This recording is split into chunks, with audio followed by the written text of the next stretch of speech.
Hello everyone. Now we are going to study about the metamorphic rocks. So they are formed as a result of change in the form of rocks through the physical and chemical processes. तो metamorphic rocks कैसे बनती हैं? जब किसी rock की form में उसकी shape structure में चेंज आता है through physical and chemical processes, तब मेटामॉर्फिक रॉक्स बनती हैं. तो मेटामॉर्फिक रॉक्स जो है वो इग्नियस रॉक से भी बन सकती हैं, सेडिमेंटरी रॉक से भी बन सकती हैं, और यहाँ किसी और तरह की मेटामॉर्फिक रॉक से भी कोई अलग तरह की मेटामॉर्फिक रॉक बन सकती है. तो they involve thermodynamic metamorphism, that is change in temperature and pressure condition. तो thermo is for temperature and dynamic for pressure condition. तो थर्मोडायनामिक मेटामॉर्फिज्म आता है, दैट इज जब टेम्परेचर और प्रेशर कंडीशंस चेंज होती हैं तो ये रॉक्स की जो फॉर्म है वो भी बदल जाती है. Therefore, they are known as metamorphic rocks because they change their morphism. So they have multiple forms or multiple uh, shapes, size, structure. Metamorphism can involve foliation or bending or lineation. So if minerals they get arranged in series of bands along a plane, then it is called foliation, which involves bending. Bending ऐसे bands की form में ये deposition होती है. While if minerals are arranged in linear manner, then it is called lineation.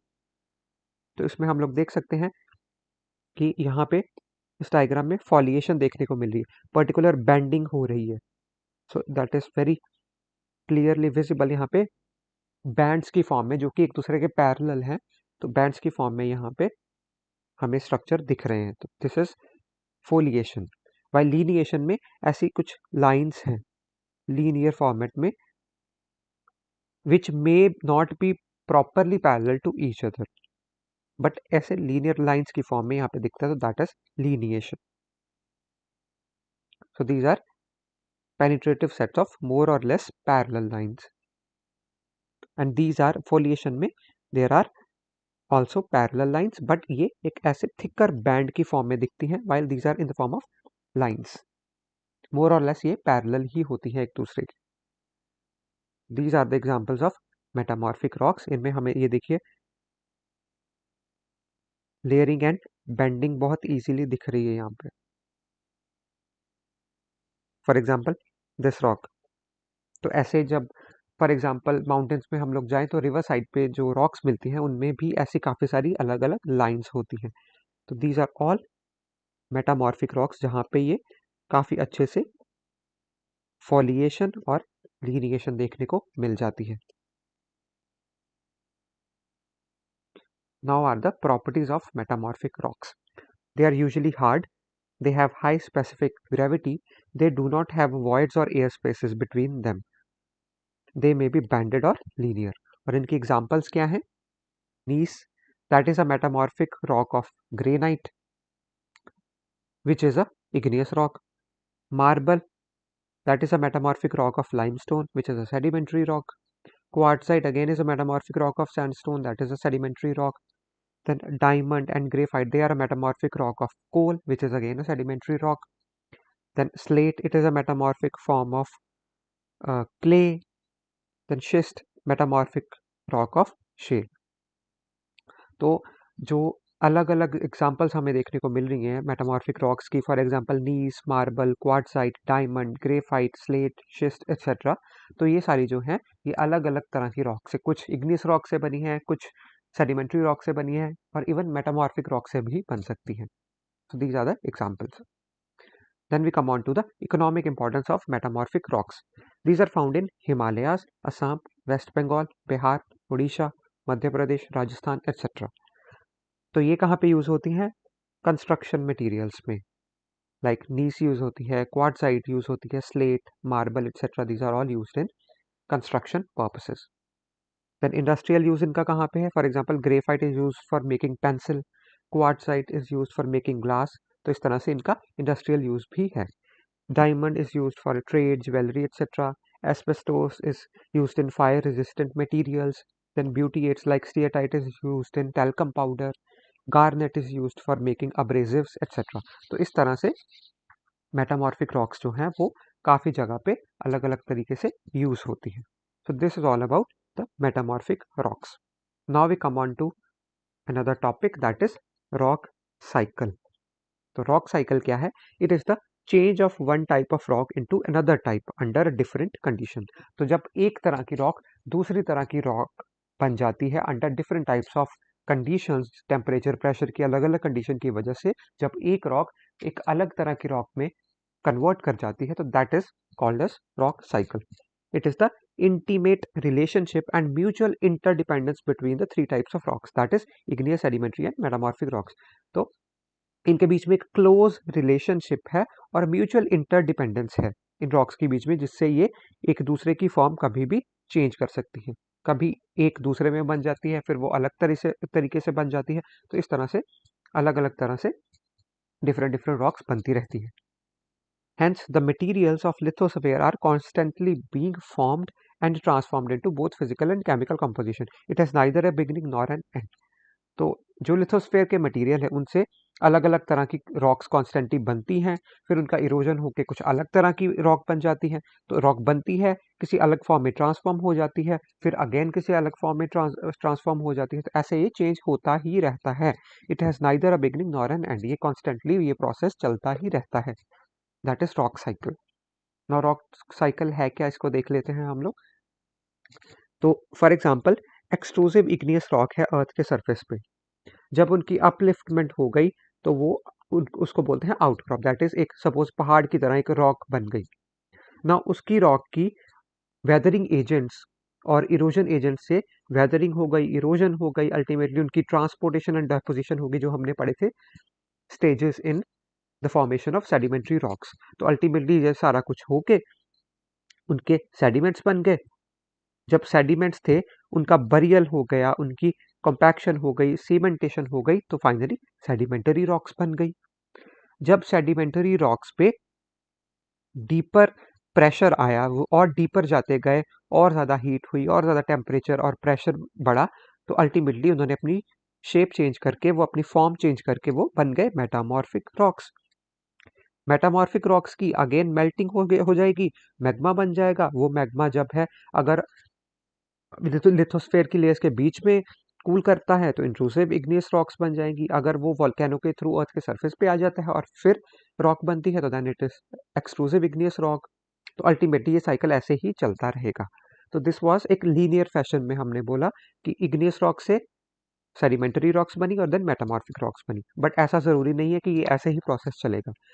ऐसा भी हो सकता है कि सेडिमेंटरी रॉक जो है वो अगेन अपलिफ्ट होके एक आउटक्रॉप बन जाए, आउटक्रॉप होके अगेन उसकी वेदरिंग होके अगेन कुछ अलग तरह की सेडिमेंट्री रॉक भी बन सकती है, या वही सेडिमेंट्री रॉक जो है वो मेटामॉर्फिक में चेंज हो सकती है।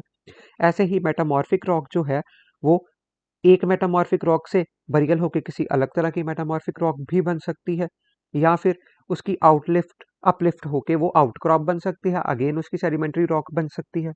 या फिर जो इग्नियस रॉक्स हैं उनका भी बरियल होने से, जमीन के अंदर पड़े पड़े उनका भी प्रेशर कंडीशन, टेम्परेचर कंडीशन बढ़ने से वो भी अगेन मेटामॉर्फिक रॉक बन सकती है। तो इस तरह से एक रॉक दूसरी की फॉर्म लेती है, that is known as rock cycle. और ये प्रोसेस कॉन्टिन्यूसली चलता ही रहता है। So this is the process of rock cycle. ना इसकी सिग्निफिकेंसेस क्या है? First one is soil formation. The weathering of the rocks contribute to soil formation which is essential for agriculture. तो एग्रीकल्चर के लिए soil formation is necessary. For example जो granite है it weathers into clay minerals that create fertile soil. ऐसे ही हमने पढ़ा था कि जो सेडिमेंट्री रॉक्स है वो उनसे बनती है alluvial soil which is again very fertile. And हमारे जो इंडो गैंजेटिक प्लेन्स है वहाँ पे एग्रीकल्चर होता है। So soil formation first point हो गया। Then is nutrient cycling. The breakdown of rocks releases essential minerals and nutrients into the soil. और वो सॉइल जो है वो प्रमोट करते हैं, वो मिनरल्स प्रमोट करते हैं प्लांट की ग्रोथ को। For example the weathering of basalt enriches the soil with iron and magnesium. और ये जो मिनरल्स हैं ये प्लांट्स ले लेते हैं अपनी ग्रोथ के लिए सॉइल से। सो न्यूट्रिएंट साइक्लिंग भी होती है रॉक साइकिल से। Third point is resource production. The rock cycle is crucial for the formation of natural resources. तो रॉक साइकिल से नेचुरल रिसोर्सेज बनते हैं। For example sedimentary rocks like limestone they are significant for cement production. तो इस तरह से अलग अलग रिसोर्सेज जो रॉक के रिसोर्सेज हैं वो नेचुरल रिसोर्सेज जो हैं वो रॉक साइकिल से बनते रहते हैं। Then is landscape formation. Erosion and sedimentation, they shape the landscape. For example, sedimentary layers, they create a unique formation like the Grand Canyon. तो sedimentary layers में erosion होके और sedimentation होके अलग अलग यूनिक स्ट्रक्चर बनते हैं. फॉर एग्जाम्पल ग्रैंड कैनियन जो यूएसए में है, कोलोराडो रिवर के साथ जो चलता है. तो इस तरह से अलग अलग स्ट्रक्चर्स भी, अलग अलग लैंड फॉर्म्स, लैंडस्केप जो है वो रॉक साइकिल से चलते रहते हैं. Then is fossil formation. The rock cycle facilitates fossilization. So sedimentary rocks में हमने पढ़ा है कि फॉसिल फ्यूल्स मिलते हैं, such as shale. They often contain fossils of ancient life forms, providing insight into earth's history. तो ये फॉसिल से हमें अर्थ की हिस्ट्री के बारे में भी जानने को मिलता है. Then is climate regulation. The rock cycle influences the carbon cycle and subsequently climate regulation. तो क्लाइमेट रेगुलेशन में भी रॉक साइकिल का रोल है. For example, the weathering of silicate rocks, it removes carbon dioxide from atmosphere, helping to moderate the global temperature. So climate regulation में भी rock cycle का role है. Then geological dating, जो carbon dating करते हैं, stratigraphy करते हैं. So the study of rock layers, that is known as stratigraphy, allows geologist to date events in earth's history. तो कार्बन डेटिंग जो करते हैं वो रॉक्स की, उससे हम लोग उस रॉक की एज फाइंड कर सकते हैं और उससे रिलेटेड हम लोग जियोलॉजिकल टाइम स्केल में जो चीज़ें हुई हैं उनके बारे में भी नॉलेज गेन कर सकते हैं. For example, the relative ages of sedimentary rock layers can be revealed. They can reveal insights about the past environments. Then comes the natural hazard assessment. Understanding the rock cycle helps in assessing the natural hazards like landslides and volcanic eruptions. For instance, volcanic rocks can indicate the potential for future eruptions. Then is groundwater resources. The permeability of different rock types, they affects groundwater movement. For example, porous sedimentary rocks like sandstone, they can act as aquifers supplying the fresh water, while जो igneous rocks हैं, they are more impermeable. तो जहाँ पे sedimentary rocks होंगी वहाँ पे water की water contained होगा, वहाँ पे दे विल एक्ट एज इक्विफर्स, जहाँ पे वाटर जो है उन रॉक्स में होता है. सो फ्रेश वाटर सप्लाई भी वहाँ से आ सकती है. Then is mineral extraction. The rock cycle is fundamental in locating and extracting the minerals. As we have already discussed that rocks are the reservoirs of minerals. तो सारे minerals हमें rock से ही मिलते हैं. For instance, metamorphic processes can concentrate valuable minerals like graphite and talc. Then is plate tectonics.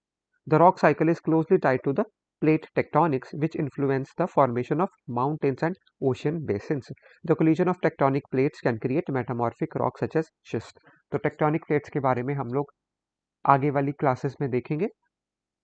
So plate tectonics में भी rocks का ही role है. माउंटेन्स बनती हैं, ओशियंस बनते हैं, तो ये सारा कुछ रॉक से ही है. Then finally, cultural significance. Rocks and minerals have cultural importance which influence the art, architecture and technology. For example, marble, which is a metamorphic rock, is widely used in sculpture and building materials due to its beauty and durability. For example, Taj Mahal में और दिल्ली के forts में और जितने भी monuments हैं उनमें काफ़ी सारों में मार्बल है, सैंडस्टोन है, लाइमस्टोन है, because of their beautiful structure. तो इनका कल्चरल सिग्निफिकेंस भी है. तो this is all about the significance of rock cycle.